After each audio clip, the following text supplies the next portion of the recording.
I recently talked to a CIO of United Nations, and I asked her, what's the biggest challenge you are facing right now? And she mentioned one of the biggest challenges, we are not able to find the right people with the right skills to do the job. Why this skill gap problem exists in the first place, and how can we solve it?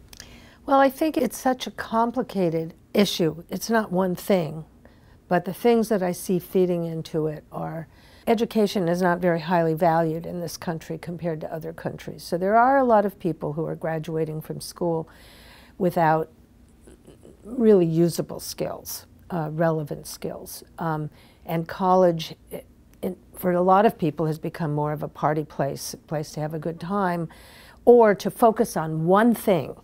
You know, I'm going to get my degree in this and not think about anything else. It's no longer a general education, which really taught you how to learn. You know, when I went to college, I hate to talk about, you know, all of that, but general education taught you how to learn, and you had to take a lot of courses that basically gave you a good foundation, but more than anything, they taught you how to learn. I think that's not necessarily the case so much anymore. And for a lot of people, you know, they just aren't getting what they need.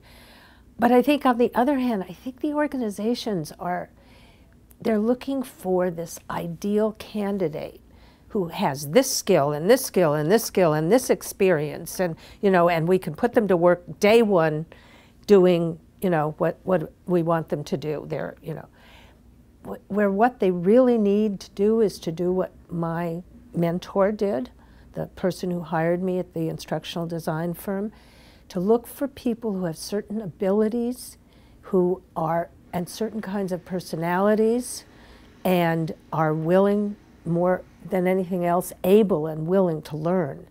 So yes, they have to have a certain technical knowledge perhaps, but they also have to have so much more than that. And you can teach people, you can train them, teach them on the job to do a lot of things if they have that basic, I don't know what it is. I think Google looks for it. For example, Google, I don't know, I've never been in one of their interviews, but I understand that what they're doing is they're trying to find out about the person. So they're not as interested in what the person's experience is or education or any of that, except for specific things they have to know. They're not going to hire me to do programming, for example. But they're looking for certain types of people who collaborate, who can be innovative, who can learn, who, you know, all of that sort of thing.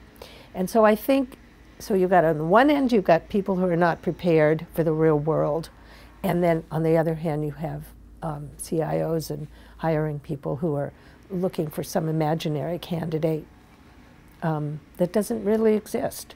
And then you have the problem, of course, that there are so many people who, everything's moving so fast. So there's so many people who have a lot of experience and a lot of skills, but they need retraining. They need to shift gears. And people aren't given the opportunity to do that.